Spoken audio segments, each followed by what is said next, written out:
We can't hear him either. Oh, am I muted? Can't hear you. What? Barely. Barely. He forgot to mic check himself. No, I think What is he this turned down button? his volume. He personally turned down his volume. Yeah. I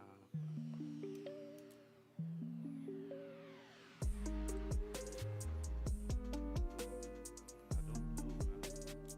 Good question.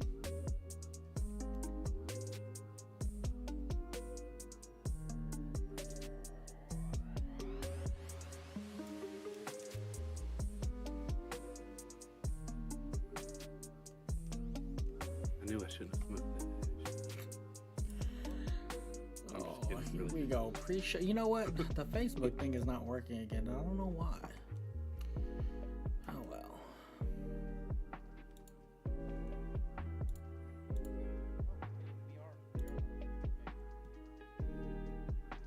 We got a couple more. We got a minute or so.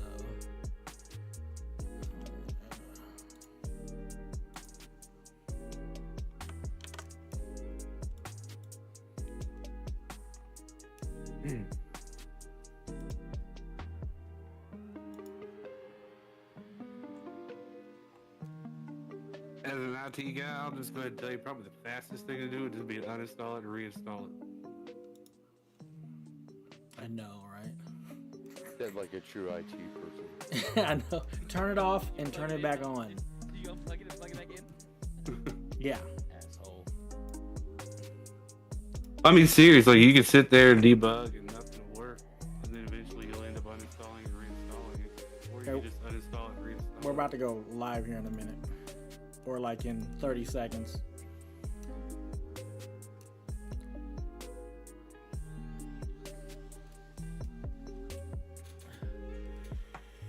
Ay, ay, ay.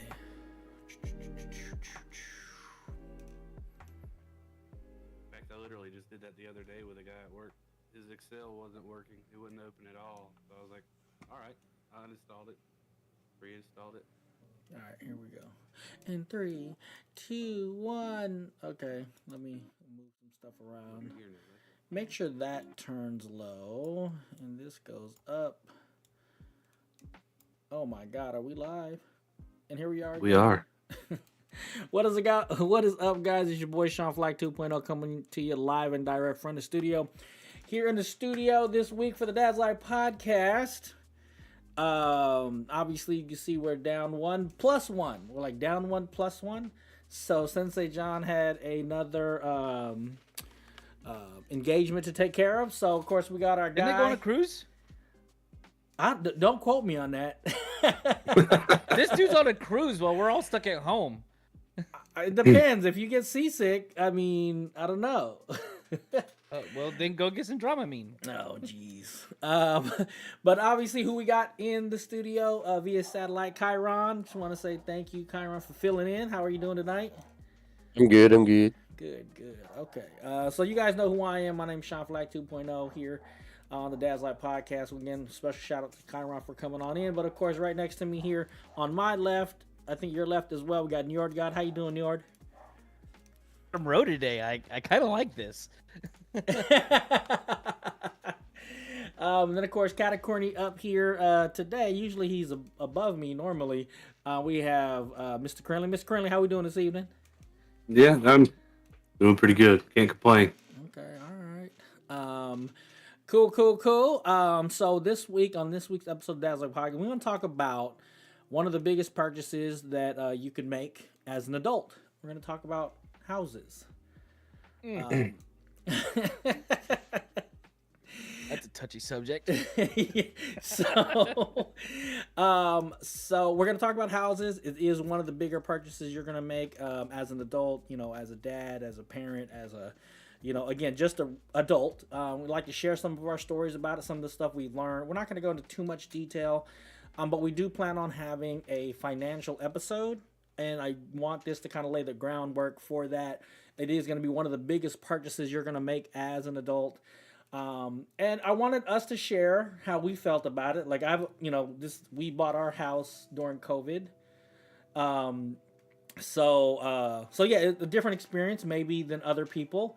But we're going to talk about it. Also want to share some of the little house hacks or some of the things that you guys experienced through your process, some things you've learned and things you'd like to share to any of the dads out there that are potentially in the market or, they're in their home for the first year. Obviously, before we get started, any shout outs you guys want to do before we get started on today's topic? I don't think I do. The one I usually shout out's here, so. That's true. Chiron, he normally does shout out you. So here he is. Let's give him the horn. I have arrived. Right, let's give him the horn. Let's see, Njord, you got any shout outs before we get started? Yes, actually, I do. I don't know. I know she came and she followed us. She subscribed on Spotify as well as YouTube. But one of my really good personal friends, Queen B 292, she's recently got into content creation of her own. And as of this morning, she just made affiliate on Twitch. Oh, sweet action! So, congratulations to her. Congrats. Yeah, that's a big feat for all of us that went that route. So, so New York, if you get a chance, why don't you go ahead and share her link in the chat, so people could click on it and they could subscribe as well. So shout out to Queen B. And then also, we'll put her information down in the description of the episode. So if you guys are watching it afterwards, listening to it afterwards, you could go ahead and click on that and show her support. Let her know, if you're ever in her streams, let her know that the Dad's Life podcast sent you. And that's always appreciated. Good shit. Okay. Since our Sensei Jon's not here, I'll usually do his, I can't do it like him. So, just shout out to the man above. As he says, I can't do it I can't even remember how he says it, but shout out to the man above. Shout out to you fellas that are out there. Thank you for you guys being here, and of course, everybody that's listening. And then, of course, the one I regularly do, shout out to shadowpackwest.com. Shout out to all of our patrons that are out there. If you guys are interested in supporting our content, and look for new stuff that's going to come to the Patreon, because there's some things in the works. We're going to work out together amongst us here, Dad's Life Podcast. But go ahead and go to shadowpackwest.com. You get all of our information, some of our blogs that we have over there, all of our contact information. But on the splash page, you could go. When you go there, on the splash page, it says Become a Patron. Send you to our Patreon page. You can start your patronage as little as $1 a month. And what that does, it gives you access to all of our behind-the-scenes or after-dark episodes where we get kind of a little nitty-gritty, a little loose on the conversation. Just a heads up, the last one we did last week actually was made free for anybody that wants to check out the Patreon and kind of see what we talk about behind the scenes, potentially not here on the free show. So again, head over there to check out that free episode. But also, again, you get access to over 30 additional episodes of content from us. So, and interestingly enough, you'll also see pictures of Chiron on there for his wedding that Krinlee went to. So you guys can check that out over there at our Patreon. So again, shadowpackwest.com. Go ahead and check us out there. That's all I got. And obviously, before we get started to our main topic, Chiron's shaking his head. Oh, Chiron, do you got any shout outs? Well, I don't know. I'm just filling in here, so I don't know. Do I get one, Sean? Absolutely. Do I get one? Absolutely, you get shout outs. What you got? I'm gonna shout out Mucinex for keeping me alive this past week. Let's give Mucinex the horns. How about that? Okay. Yeah, and we appreciate you. I know you're feeling under the weather, so we appreciate you showing up here on the episode this evening. Let's see. Okay, so before we get started about talking about houses, Krinlee, what do we got to do first? Oh yeah, we got to do what is in your cup. What is in your cup? I got to take it up a couple octaves through there. I can't be so. I got to quit doing monotone. What is in your cup? There you go. Somebody clip that. We need that. Axl Rose was in here. Jesus. Right. Somebody clip that. But I'll go ahead and start. I got good old clear American blackberry lemonade. It's not too bad, and of course, a Monster. Okay. All right. Chiron, what's in your cup? I'm doing flavored water in the Stanley, and it's cherry crush. And then, like Krinlee, we got to have our backup. So I got my Rain energy drink, gummy bear flavor. Okay. Rain Energy. There we go.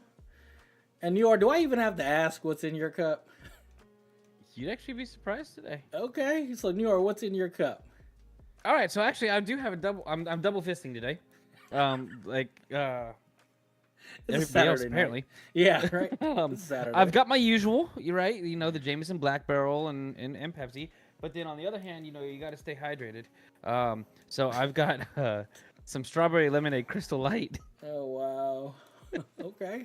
because I'm also on call, so I can't really be like. Right. Okay. And I got actually a Diet Dr. Pepper, 0 sugar. I already cracked one earlier, and it's actually in my cup. But I just wanted to show you guys what I'm drinking, what's in my cup. But then it's in my cup. It's my Ray Dunn #1 dad cup. So that's what's in there. Okay. So let's get started. Who wants to go first? Or should I go first? I guess you're going first. Yeah, it sounds like you, man. Okay. All you. Okay. So again,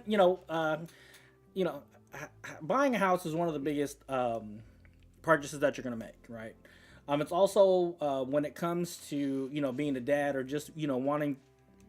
Housing is very important for yourself as an adult, but for sure, as a father, as a dad, it's one of the main things you're gonna provide, right? I mean, you want to have safety and security for your family. Part of the physiological things that they need beyond air, water, food, and all those things are going to be shelter and security. And buying a house is going to provide that. It is one of the biggest purchases that you'll ever do. I know back in the day, the only thing you ever financed was a house. Before things got really expensive, people start financing cars and other things. But it's one of the biggest purchases. And one of the main things here in America, when they talk about the American dream, is home ownership. Home ownership is part of that American dream. Now, today I would like to ask that question, right, and potentially answer it with a bunch of our experiences. Is it the American dream, or is it the American nightmare? So Yes. So I know we got like you said, a bunch of different experiences here. I know I bought my house during COVID, and it wasn't something that we were going to pull the trigger on, and I'll get into that here in a minute. But I also know that there's different experiences, and sometimes I also believe that home ownership's not for everybody.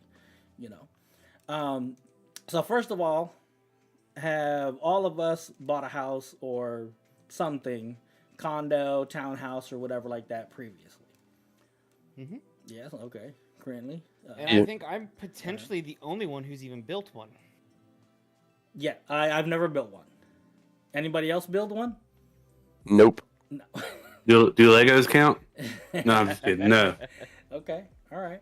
Well, I guess kinda if you considering ordering your house, building a new one, but I didn't per se build. You probably Well, did that's- it. Nor you did it from scratch, right? Like clear No, the it was ground, like- lay the cement, and then It was I like, bu- I did a manufactured home. Yeah, mine so was I've done that. manufactured, but my property was nothing but forest, right? So you had to go through all the ground clearing and all of that, build a road. So Yeah, I didn't do none of that. Okay. So let's talk about it. So, with my home buying experience, again, we bought ours through COVID, and we actually weren't going to buy a house initially here in California. We were actually planning on relocating to Florida because we didn't own a or home anywhere else. Yeah, we didn't own a home, and so right before COVID-19 hit, I was applying for different jobs in different places. Florida was one of them. It was in Jacksonville. We also looked at Dallas, and it had to be anywhere. I work in transportation, so it had to be a job in transportation. We decided on going to Jacksonville, but then COVID happened, and then all the jobs kind of disappeared. And then at the time, and I believe it was the Trump administration, they had passed a law that said you could basically pull from your 457 or your retirement accounts, due to financial hardship. And so we kind of took advantage of that, and we pulled money out of one of my retirement accounts, and we were able to use that money for a down payment. Now, I'm not going to get too much into the finances because that is a very special situation during COVID-19. But we were able to purchase the house before interest rates went up. So again, we'll talk about finances on another episode because I wanted this to lay the groundwork Next for week. That. Is it next week? Okay, we'll be talking about it next week. But okay, so going into my experience with buying a house, like I'm a numbers guy, and all the numbers had to make sense. Like I went through everything. I went through every document. I went through all the estimates, understood all the fees because there is a bunch of it. But I will say one thing beyond all the numbers and all that thing, the actual buying experience. Like I've never bought a house before. Obviously never built a house before. I'm pretty sure that experience is completely different. But for my situation, we decided, I'm just going to make a long story short so we give everybody a chance to kind of share their experience. But we had a really good realtor, and we were at that point right before, it really took off. And we looked at a bunch of different houses. We ended up getting a house, an off-market house. So, like, our realtor represented us and the seller, so we're able to do it off-market. Went through the whole contract situation, inspections, and all that stuff, and then the house actually didn't appraise for the value. So in order for us to get the house, we're going to have to put down an additional $30,000 that we did not have. So the contract fell through. Yeah, the contract fell through. And I was done. Like I was like, F this. I'm no longer, we'll wait. And my wife said, no, let's keep going. Like, let's call our realtor right now. These are the 3 houses I want to take a look at. Let's look at them. Talked to the realtor. The realtor was saying this house has 11 offers, this house has 9 offers, and this house has 0 offers. So my wife was like, well, we're going to go look at that house with the 0 offers. Come to find out, the house was on the market for 12 days, 15 showings and no offers. And when you walked up to the house, you knew why. It was a previous rental. It needed a lot of work, but a lot of it was cosmetic. Needless to say, we walked into it, and we didn't like it, or, my wife was like, no, it feels like a rental. I don't want to go into a rental. And this is where my first little tip or whatever you want to say is to get a really good realtor. Like, don't go to your friend that does realtors on the side or your cousins, whatever. Like, get a real good full-time realtor. But everything that my wife could say that she didn't like about the house was all cosmetic, and he was able to point that out. He said it ain't nothing but a coat of paint. He was like, that you could get it cleaned, you could patch holes in the walls, like all that stuff cosmetic. But one thing you can't change is the location of the house. It's a very good location. You can't change the neighborhood of the house. You can't change this of the house. And she was like, he was like, what's one of the things you did like? And my wife was like, the Jack and Jill bathrooms. Any house we went to did not have a Jack and Jill bathroom. My wife said she loved that. He was like, that's something you can't change, right? But you have it, you like it, you love it. Everything else you have.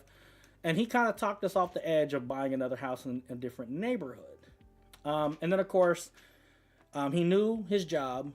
The house was listed at $600,000. Based upon the condition of the house, he said, we're going to come in at $580. They're going to come back with $590, and we're going to close in 30 days. That's what he said was going to happen. And that is exactly what happened. So getting a really good realtor that kind of knows the market, kind of knows the value of certain things, and are able to point out certain things as a new home buyer, for us was like, it was clutch. Because had we not had that and said, hey, let's go look at this house or this house, we would have lost a lot of time. And had we waited another week or two, we would have been priced out, because that was when all the prices went up and all the interest rates went up. So we were able to lock in right at that time. And again, having a really good realtor has to be my number one thing when it comes to buying a house, besides having a loan officer and all those other things. But getting a really good realtor for sure. Currently, we've been in a house for, ever since COVID, so I guess it's like 3-4 years now. And again, it has its ups and downs, but has it been 5 years? Stop it. Okay, So that is my experience on purchasing a home. That's going to be my very first tip. I'll share a couple others. Let everybody else get a chance to speak about what their experiences were. And yeah, that's what I got. Number one, get a really good realtor. All right, who would like to go next? I'll go. Okay. Go ahead, Chiron. Chiron! I'm gonna go out. I'm gonna go because I kinda am in the same situation as Sean. I bought my house at exactly the same time Sean did, so I had a lot. It's hard, like you said, finances. I'm sorry, I don't think me or you have any right talking about finances because our situation and time was so different, and I don't know that it'll ever go back to as low as it was when we bought our houses. Yeah. I hope so.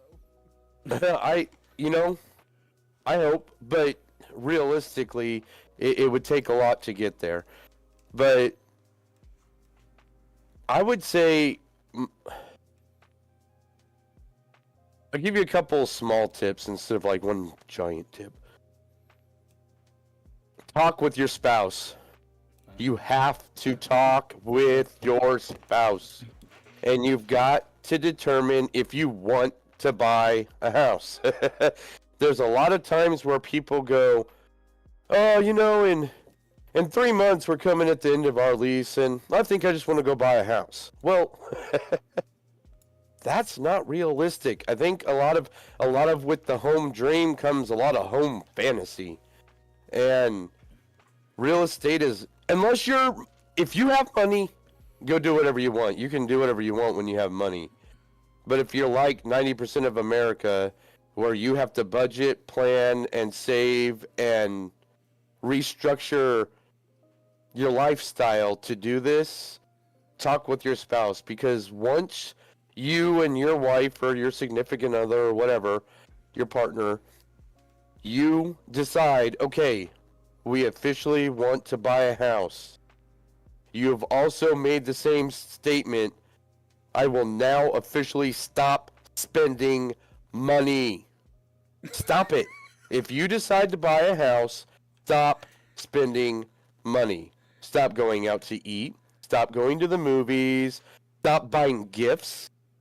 You'd be amazed at how much money you spend on gifts. And if people don't understand that, hey, I mean, kids are a different area, but adults, you can skip their birthday for 1 year so that you can buy a house. But you gotta stop spending money. That was the biggest thing. Try and make sure that you don't have a car loan. You don't understand how much that brings down your purchasing power. An auto loan is horrible when you're trying. So if you've got a 5-year note and you're 3 years into it, then make a 2-year plan to buy a house. That way, when you go to run your credit, you don't have that auto loan. And then my final tip, get pre-approved for your sanity. Because there's nothing... It's required now. Pre-approval is now required 95% of the time to even go see a house. Right. Okay. Well, that's new. Okay. But I would say, but for your sanity, get pre-approved. Don't go dream shopping without knowing, because you're going to do it. You're going to go, oh, I want that $460,000 house, and then the bank's going to come back and go, we're only giving you 3. So get pre-approved, because we didn't know. They sent us looking at houses before the application for the money was even close to being done. And then there was still stuff that they're like, could you do this, and this? They did what? The soft pull, so that they could kind of sneak into the basket and see if there was anything they didn't want to see before they did a hard pull. Right. So get your finances up front so that you know what you're looking at, because when you go to buy, at least when it was me, When you go to buy, it's bam, bam, bam, bam. Like, you don't have time. You'll go into your realtor and go, I like these 4 houses. And he'll go, okay, which one do you want to place bids on? And then by the time you've placed your bid, 15 other people have placed their bid. So, man, I could go on for hours on this. But that's my main things. Talk to your spouse, stop spending money, and get your pre-approval so that you're not dream shopping, you're realistically shopping. Okay. I'm gonna come back on that real quick. A lot of the things that you said, Chiron, spot on. I would like to put out there to mitigate your second and third points. Don't buy without above your means. Okay. Seriously, I mean, if you're going to sit here and you're going to be like, hey, you know what? I like buying gifts for family. I like being able to go out to eat. I like being able to do this. Well, then don't go buy a house that is going to make it to where you can't do those things. Okay? Find your sweet spot and stick with that. Okay? There's way too many people who, I mean, you hear about it all the time. They're car rich, house poor, right? Or they're house rich and life poor. You know, they've got a really nice house, but they can't do anything else. Or they put all their money in their cars, and they got a really cruddy house and everything else. Balance it out if that's what you want. You know. That's gonna be my big thing. Is definitely buy within your means, right? I've got 2 different experiences. I have, as I said previously, I have bought forested land. And 10 acres, and I cleared out property and put a manufactured home on it, and that was beautiful. I loved it. I loved everything about it except for dealing with the agency that ordered our house and built it.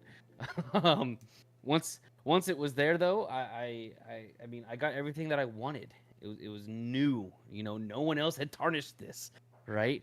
And I did that in 2019. I had a 3.25 interest rate. It was beautiful, right? Let me ask you this though: how much was the manufactured house? So I think we walked out at $140,000 in Tennessee. Yeah, you can't even Okay. beat that. 5 bed, 3 bath, 2,100 square foot. Okay, Jack and Jill bathroom. I mean, easy, no brainer. You know what I mean? And they're making these things today, like actual houses. I would buy one now. They got like the triple wide, double stack barn dominium ones. That yes, the bond. Yeah, Yes. I'm looking at. I've got my eye on that. yes, Yeah. absolutely, We all do. absolutely, yeah. So that was I loved that house, and then obviously I moved from Tennessee to Arkansas, and here is my number one tip. Do not buy a house without walking into it. Yeah. Period. I don't care if you have to spend all of your PTO to travel and money to travel to where you're going to be moving to, okay? Seeing a house through FaceTime is not enough. Not enough at all. Sean, you brought up location, right? You can't change the location of the house. You can't change this. You can't change that. Y'all, I live in the hood. We play gunshots or fireworks, right? Or is that a car backfiring? I mean, who knows? You know, I've had people literally, like friends from work. He brought his spouse. We did like a game night with my wife and I. And on the way in, she turned to my friend and goes, "Are these good people?" Because of the location of where I live. All right. Yep. Yeah. Yep. Okay.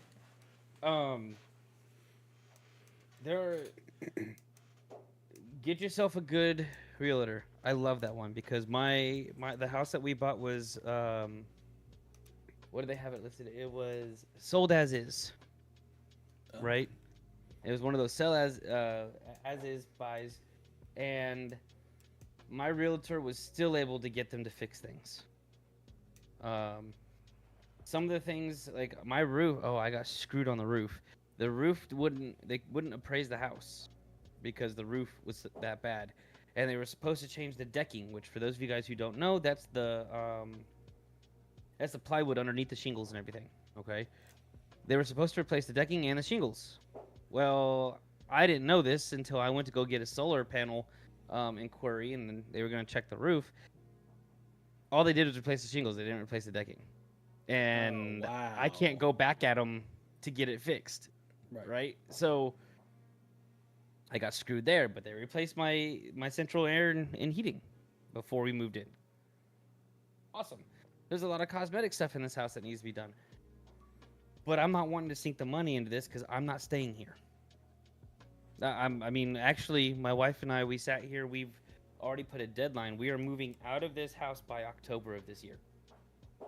And see, that's that speaking to your spouse thing. Right. Well, and this actually comes back to so unrelated topic, but you know, for those of you guys who know, she's a stay-at-home mom. That way she could be happy. Well, she knows that I'm not happy in this house, so we're looking at a new house to make me happy. So it all fits in. I qualified on this house solely making $16 an hour when I moved into here, and now I'm above 30. So I'm pretty confident I can afford something in a little bit of a better area. Yeah. Okay. So definitely don't buy the house sight unseen, even if it's sight unseen through video, for sure. Doubling down on getting that good realtor. Mm-hmm. And then, of course, you know, not buying above your means. Right. One thing I did want to add to that is just because the bank approves you for it does not mean you need to, you know, purchase the maximum amount that they can get you approved for. So one thing I will say about that, about finances and all those things, is just because you could get the $700,000 house does not mean you should afford it. Yeah. I mean, according to the books, you could afford it, but love, you know, they say love the mortgage first, then the house. Right? So get something that you could afford, that you could, you're okay with that, and then look at houses. Just like what Chiron said, look at reality, right? Get those numbers first so you know what you could look at. Okay. Krinlee, what you got for us? Yeah, that bank will throw money at you and be like, yeah, you can afford it, but little you know, you'll be eating bread sandwiches for the next 25 years. Jam sandwiches where you jam two pieces of bread together? Yeah. Yeah. You can microwave it, make it a little warm if you want, but right. Okay. No, that costs electricity. Oh shit. Yeah, but it only takes about 15 seconds. I save electricity on the spaghetti rings and meatballs. Wow. I don't even need water to clean the bowl, just the spoon. Just this, right? Because right out the can, huh? Yeah. Right out the can. But nah, I mean, I feel like y'all pretty much covered that pretty good. I had a pretty simple experience. I already had property. I just had to get something to put on it, and I went, I think the same place Njord did. Fuck Clayton. And damn, don't put them on blast. Was yours a Giles too? No. Okay. Yeah.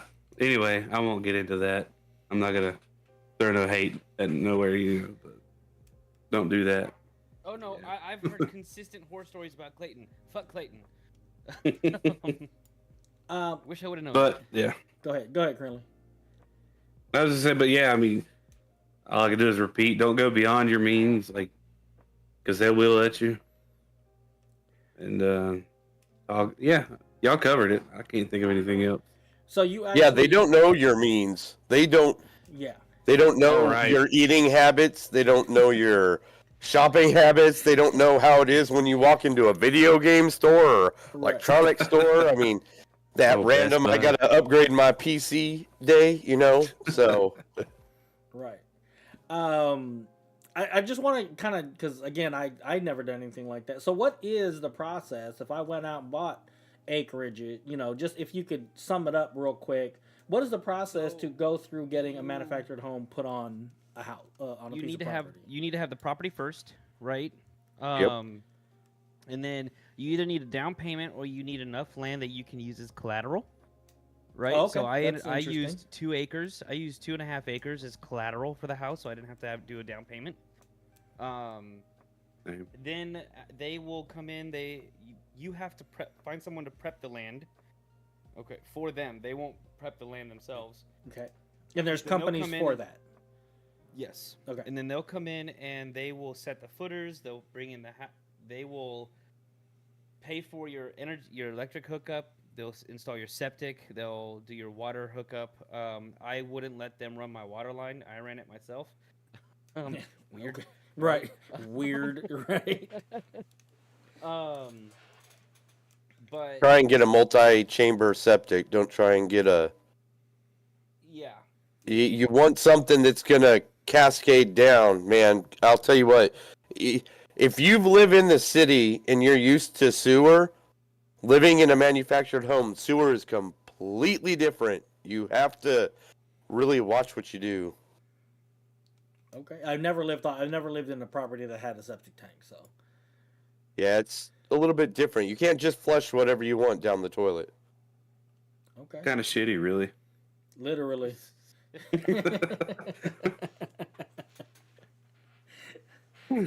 But then after that, once they bring in the house, they put it all together. That you have a warranty, like a full-blown warranty of a year, where they'll come and fix all the little things that should have been done that didn't get done. So kind of like when you buy a brand new house, they have the 1-year warranty or whatever, right? No, this is better. Okay, but same, what's it called? Theory, right? That you basically bought a brand new home and they're going to warranty it for a certain amount of time. Yes. Absolutely. Okay. And I think I remember you talking about that. Them coming out and doing Oh. warranty work. Yes. Oh, and if you get through Clayton, they'll be coming out there. All the time. Okay. And if you're picky about anything, be picky about the conjoining. So when the mobile homes come in, they come in sections, right? So at some point, they got to line them up, put them together, and then they got to seal that seam in the house. So you want to make sure that when you're walking through your final walkthrough, make sure that that center seam, when you're walking, it feels like a flat surface. Because if it's not, over time, you'll have this issue where you got this raised up fucking edge. And for whatever fucking reason, even though it's only a 1/4 inch off the ground, you trip over it every fucking day. So, Kyron, it sounds like you got you got an issue with that seam. All those F-bombs you just dropped. I have dealt with my fair share of misalignments, yes. Oh. Okay. But Okay. here's one of the nice things, right? Like you can go to any newer manufactured home, okay, and you can replace all that like particle board wall with the seams on it with drywall nowadays, right? So you walk into these things and they're like little mini mansions. I mean, they are very, very nice, and they don't break the bank. They really Right. don't. Yeah, square foot per dollar, you get your bang. I mean, you can get great rooms and everything. Yeah, well, I mean, that's why I asked you about the price. You said like 140 in the size of the house that you had. You know what I'm like? Yeah, you're not getting that here in California. Like, yeah, 140. Right. You can't even buy a trailer home in a trailer park for 140. Right? Like, My house I bought for 140. oh yeah. Yeah, again, we're two completely different states. So a couple other things that I want to add. You guys bring up some really good points. A couple other things that I wanted to add to this was, again, having a really good realtor. Our realtor was able to negotiate a home warranty into the house. So not only did we get a inspector, but they negotiated. Fucking scam. Well, you know what? That's maybe your like on when it comes to us, they paid for it and it was like $500 or whatever. You saw that. But the house did have problems, right? So with that warranty, they replaced our water heater, they replaced our stove, our dishwasher, and our refrigerator. So basically, we got all new appliances for free. Must be nice. With that, yeah. But we used it, and that's the thing. We used it, and they canceled us the following year. So we ended up decided that we wanted to continue having a home warranty because we have an older home that has an air conditioning unit that's on its last leg.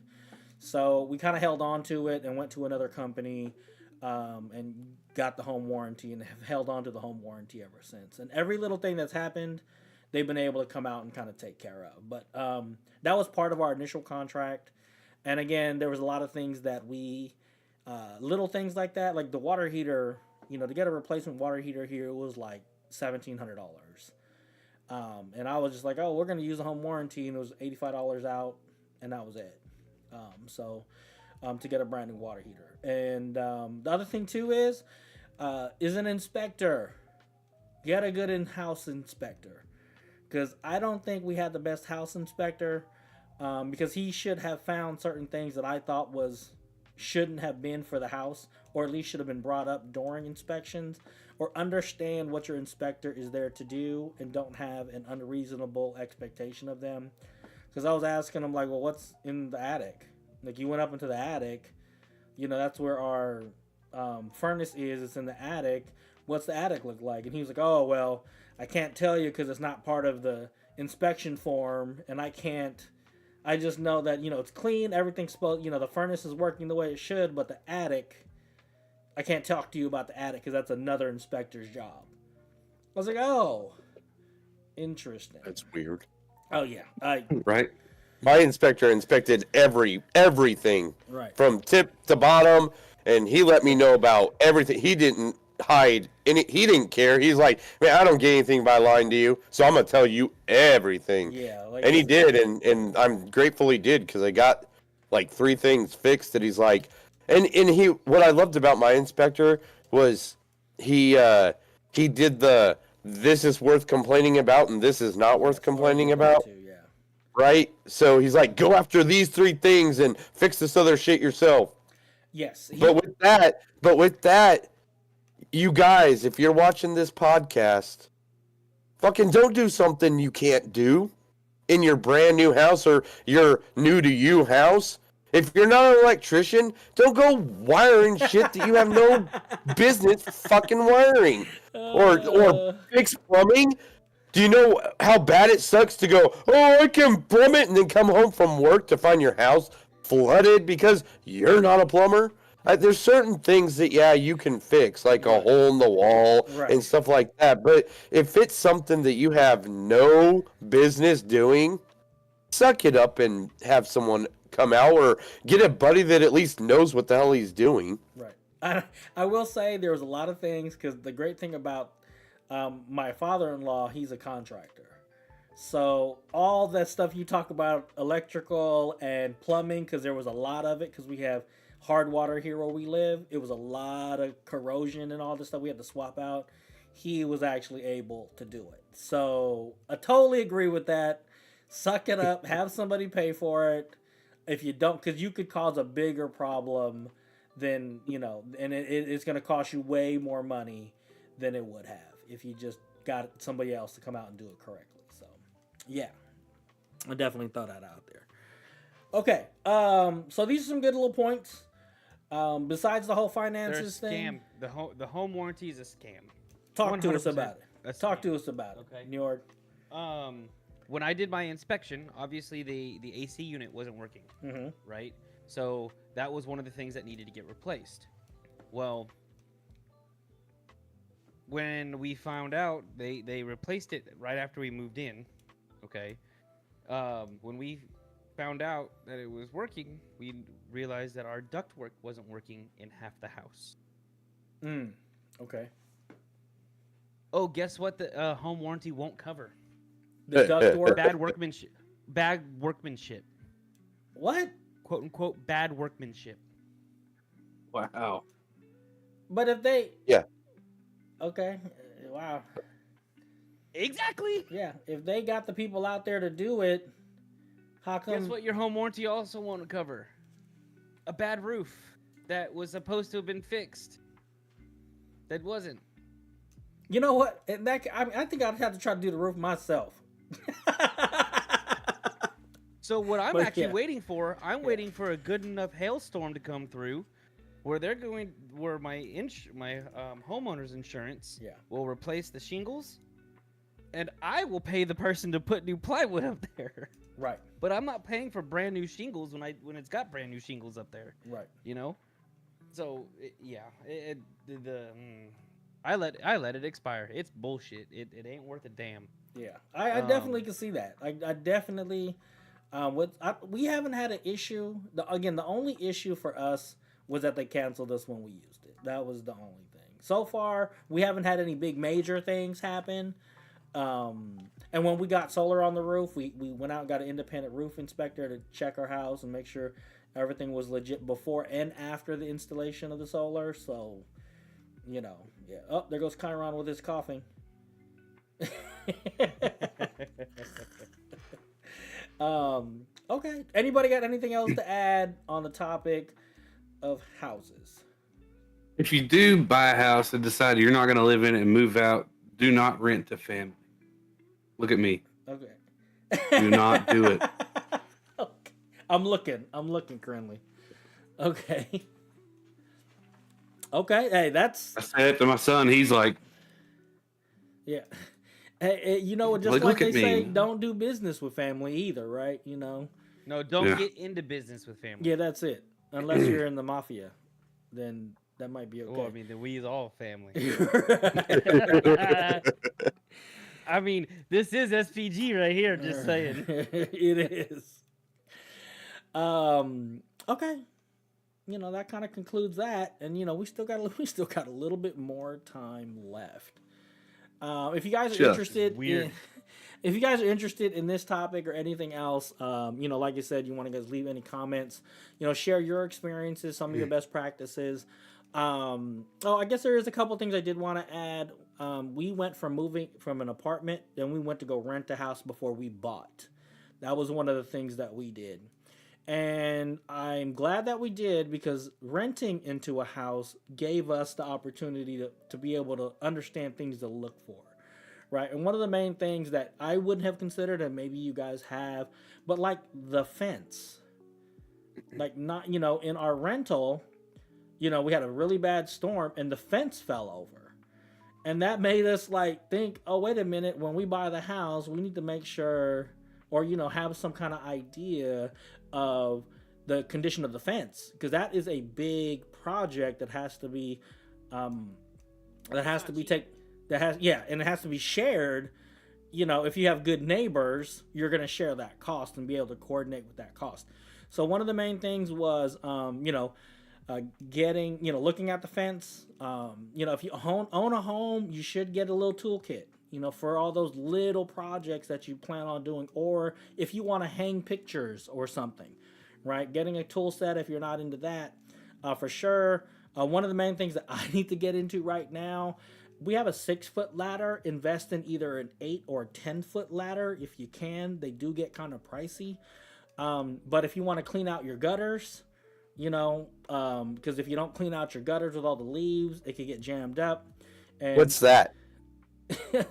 A rain gutter? Are you joking? Oh, wait. I think he's talking about rain. I live in Arizona. Right. I don't have trees, rain. Nothing falls from the sky but dirt. This guy was stressing out on his wedding day. Rain is. Oh, shit.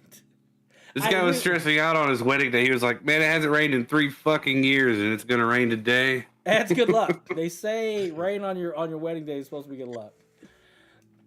So, you know, again, 8 to 10 foot ladder. If, you know, you need to get, you know, you're not up there to do roof repairs or nothing, but, you know, cleaning out the rain gutters. It rained. It hadn't rained in so long. It started raining. The neighbor's gutters fell off his house, because he hadn't cleaned them in so long. So again, something like that. So look at the fences, you know, a little tool. Make sure you got a good storm shelter. You know, that's a good one too. Yeah, I definitely don't know what the hell that is. Ladder tools, you know, some basic tools to get some stuff done.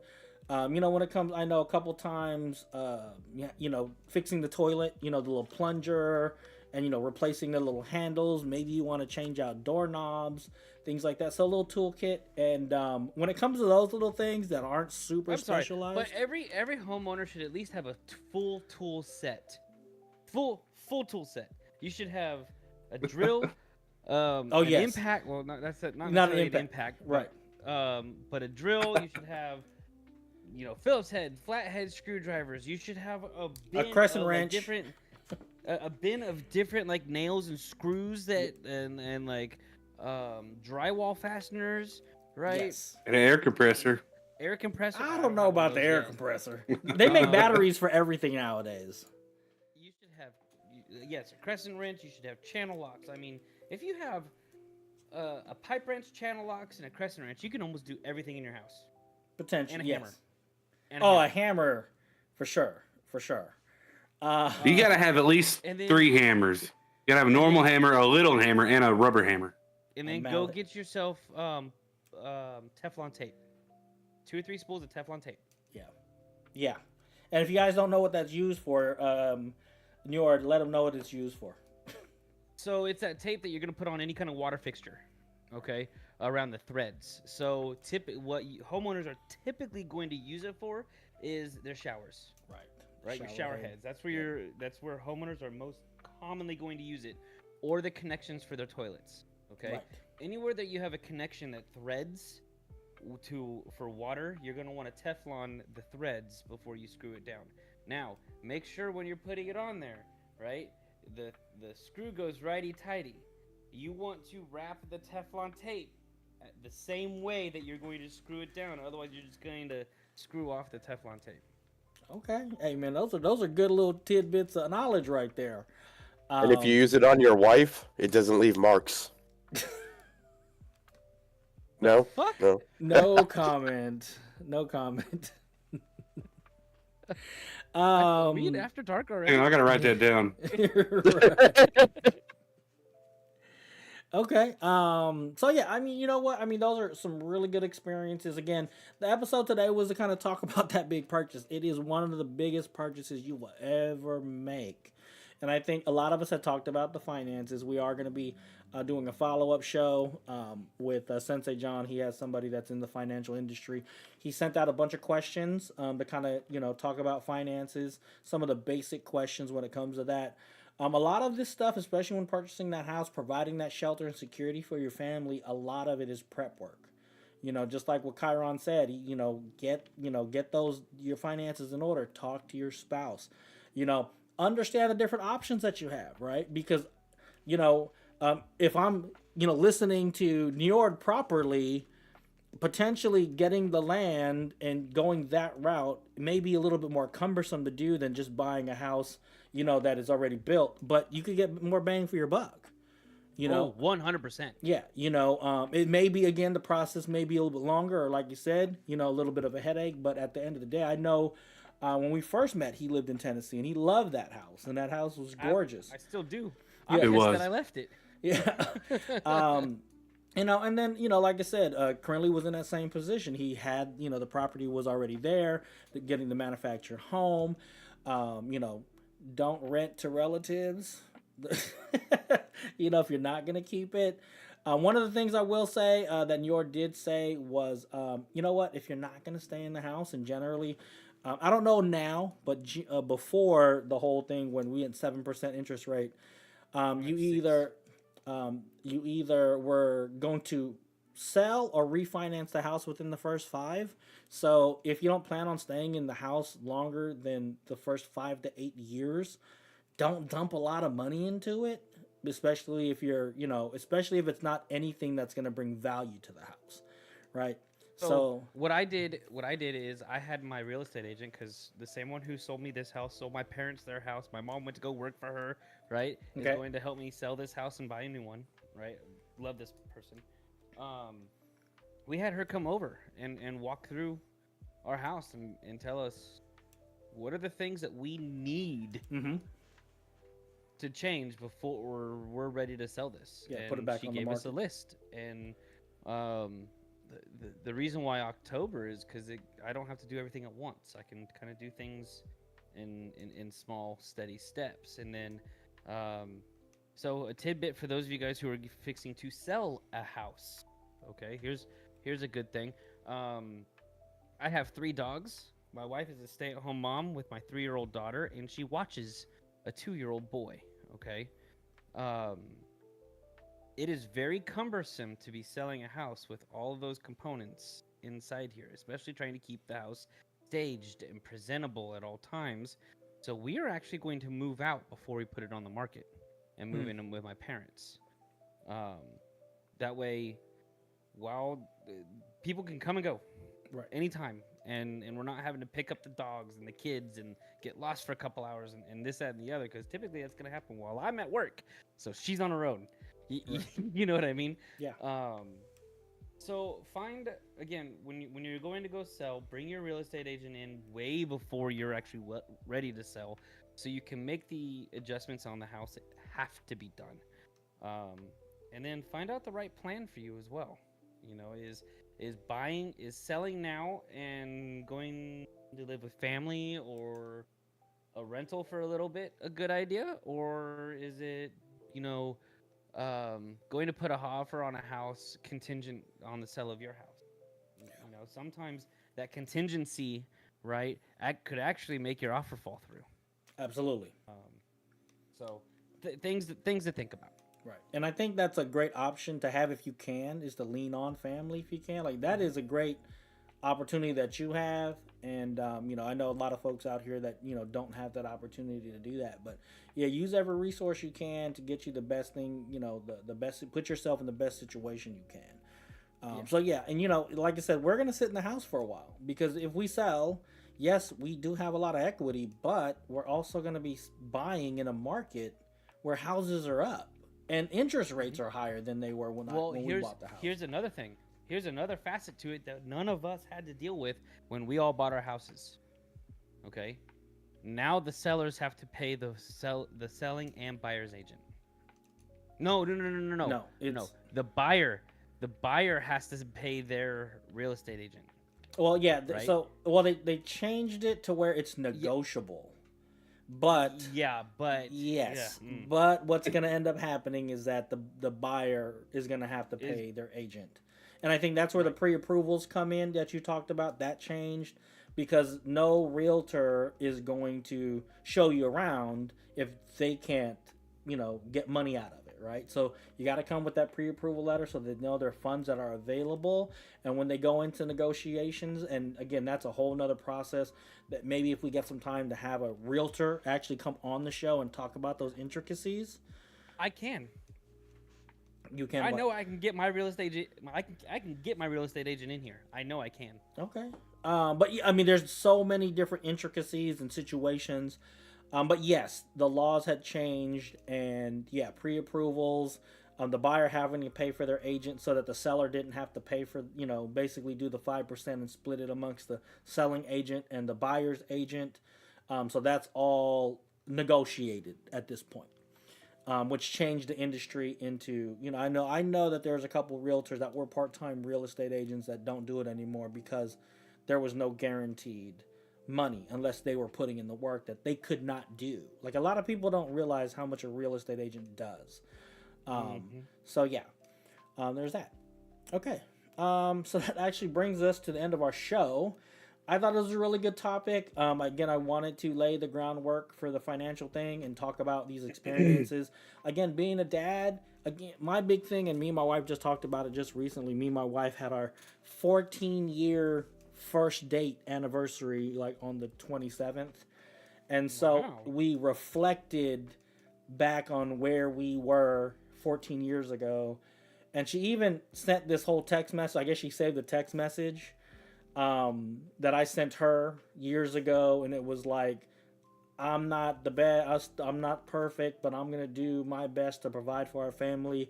And then here we are 14 years later, better neighborhood, family, house, all the things that, you know, we talked about having. It really kind of put things in perspective.